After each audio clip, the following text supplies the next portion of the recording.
Must be Tuesday then. Always on her own. Queer fish she is. College girl, I expect. Little Miss Midriff? Not today, she's not.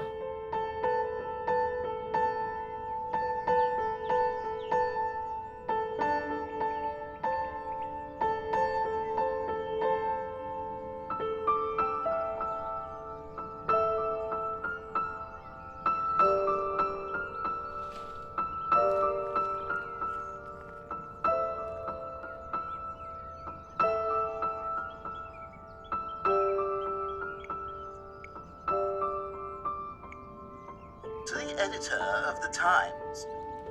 As a doctor, I can never lose sight of the fact that the mind of woman is always threatened with danger from the reverberations of her physiological emergencies.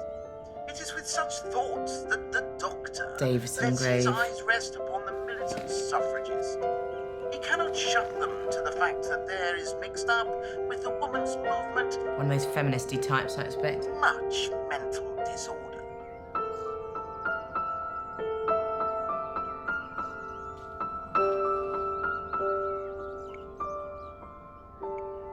No great empire has ever given women a voice in running their country. Women have not had the political experience that men have, and on the whole do not want the vote and have little knowledge of or interest in politics. Politics will go on without the help of women, but the home will not. No midriff on show. And cake. Normally it's sandwiches with brown bread. You're a man obsessed, you and your theories. And how often am I right? So it must be Tuesday. Yep. Not this time. I bet you the dishes for a week. Chocolate cupcakes for lunch. Nice. Lovely. Nice day too. Beautiful.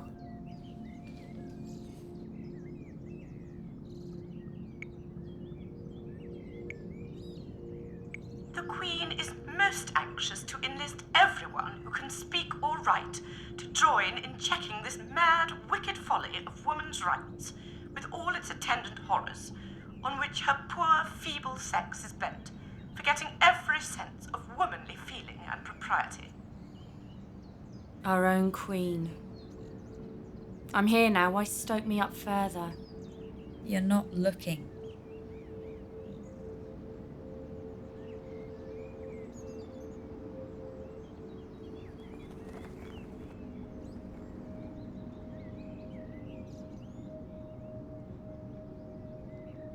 It's sad. A garden of death. It's gorgeous. It makes me feel more alive, to be reminded that one day I'll be dead. Lying on a grave, talking to herself. Weirdo. If everyone who came here apparently talking to themselves were locked up for being weird, who'd change the flowers? She's a weirdo. I heard on the radio that Tibetan monks are setting themselves on fire to protest the occupation of their homeland. Sad. There will always be a gap between the way things are and the way they should be. But plugging that gap with the bodies of those who can see the difference, has that ever made any sense? You have a visitor.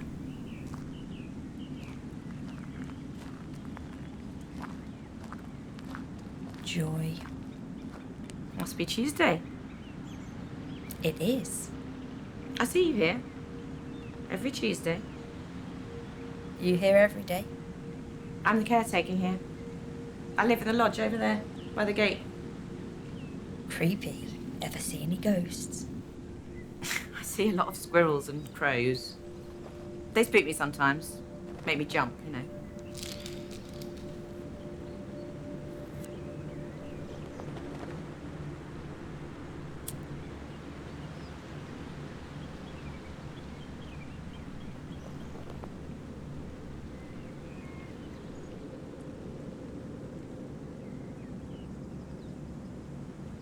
Are you pregnant? Yes, I am with child. Damn. How old are you? Old enough to vote? Ah, so that's why you're here. Because Emily died for the cause. She was a very brave woman. Well, absent of fear, definitely. But also foolhardy. Oh, and smoking whilst pregnant is an act of genius, right? So why do you come? To gift her the smell of the coffee. Because I'm like her, and I want to be the opposite of her. She's angry, you see. Well, she can't hear me. Can you hear her? Close your eyes and listen for her. She'll tell you about me, but really she'll be telling you about herself. She's frustrated. She sees injustice everywhere she looks and it infuriates her, and she's powerless to stop it. And those who do have power laugh at her anger and frustration, and that makes her even more angry. That's very clever. Sounded like a completely different voice. And it sounded like it was coming from a little bit over there as well. Are you at the university? Politics and philosophy? This is my PhD project. I think it'll be my best and most creative work. How could it not be? But you're right, I shouldn't be smoking. That's a modern should, isn't it? The tyranny of the expectation of other people. That map we're all given with the should marked on it. These days it's, you should go to university and then you should get a good job. And is today's map any more accurate than the one they gave her 100 years ago? All that should that they bombarded her with, and all that should that she fought back with. What a waste of passion. Doesn't that strike you as being somewhat ironic? Deeds, not words. Why? Because it's an idea expressed in words, meaning there are things more important than words. She knows what it means, and so do you. No, it just means you have to stand up for what you believe in. See? I think it means you have to fight for what you believe in. Standing up is rarely enough. But how to fight, that's the thing. Nice day, isn't it?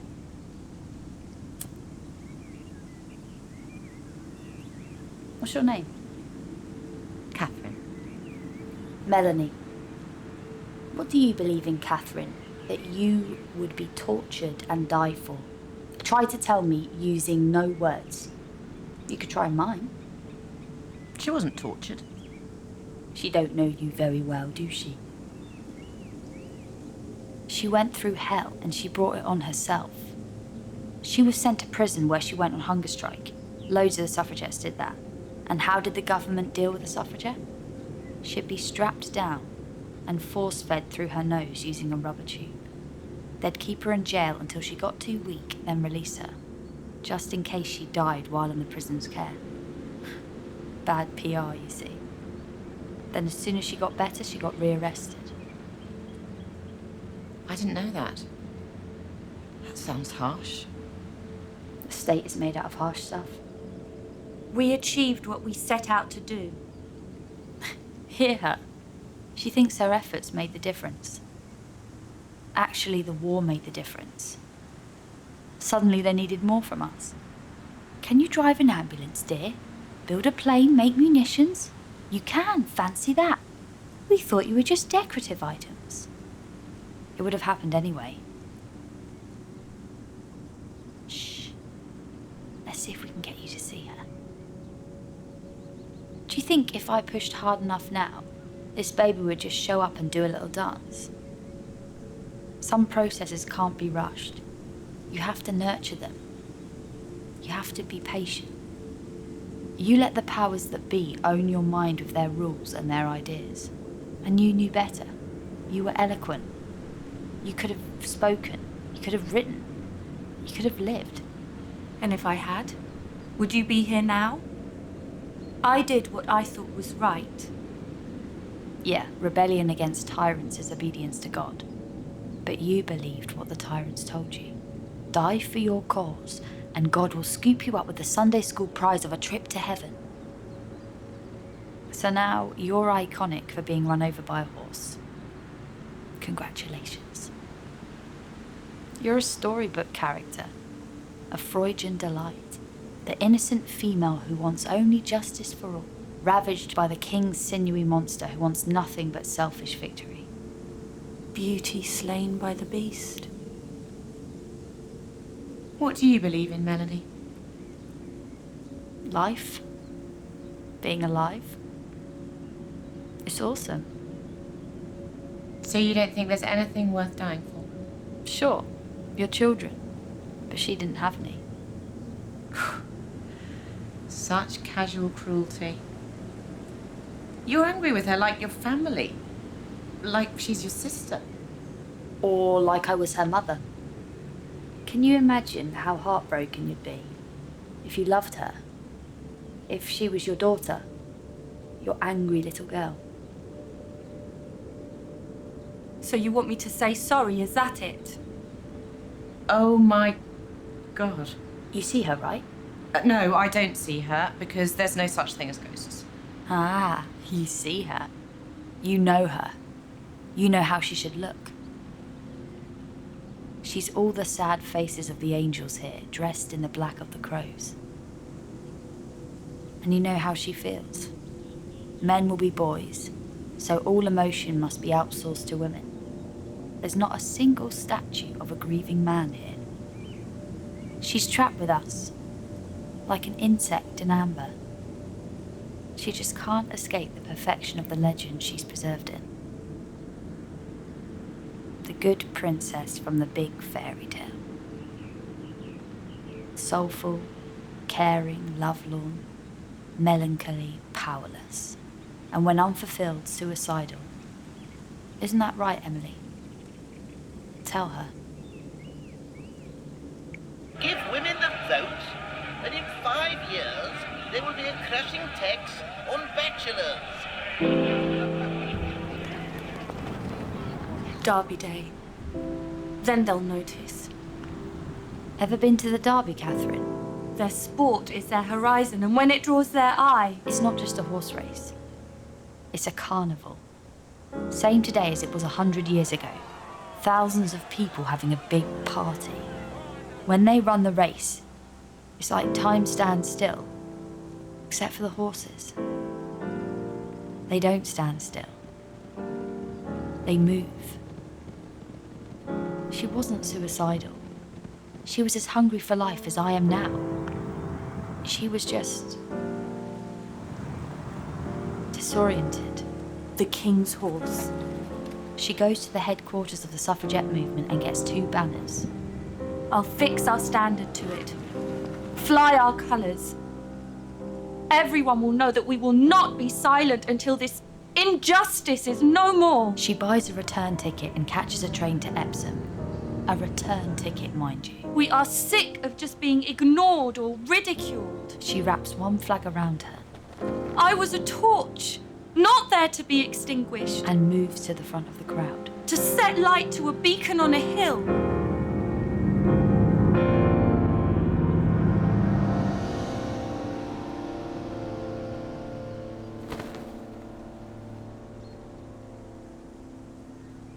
That's her whole act. Her deed is done. Her voice is gone. The movement has its martyr. And they build the standard martyr's tale around her without her input or permission. The simple, mawkish children's version that ties it all up and makes it perfect. And steps around the messy and complex business of being alive. In her little purse, there was a ticket to a dance. Do you like to dance, Catherine? I do. So you already know this little baby's going to be a girl. Am I right? And I already know what I'm going to call her.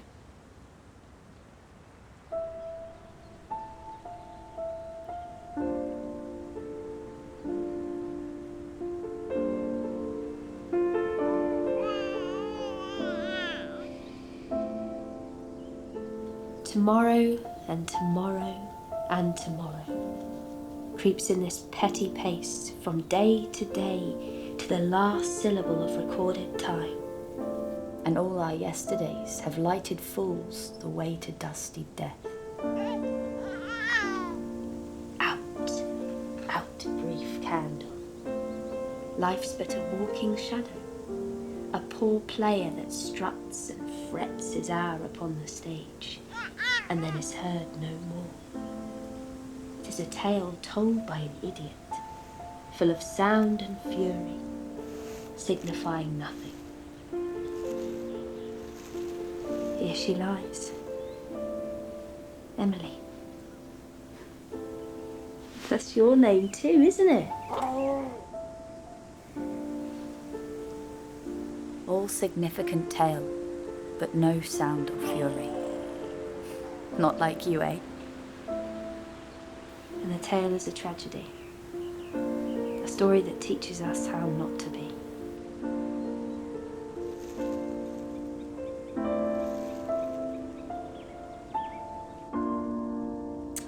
Well, look who's back, who's been away. See? Deeds, not words. You have to fight for what you believe in. Not die for it, though. Fight to win. Is this an Emily I'll be able to see?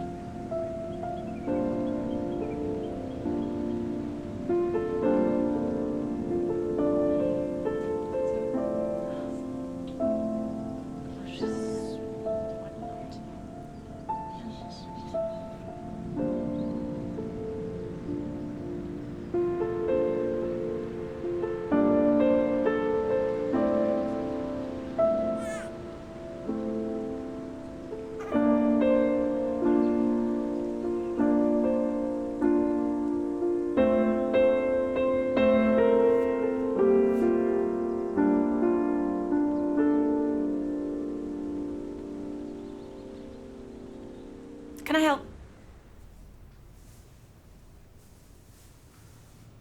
Someone walked over your grave?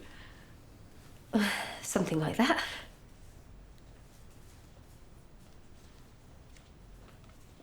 Inspirational? Thought-provoking. I might take up riding lessons.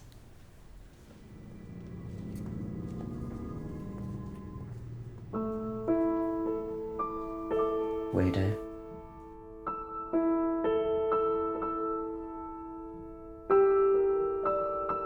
I wanted to hear the question, but I want to hear the Prime Minister's answer. I know the Honourable Lady is extremely frustrated about... Maybe I should start all over again.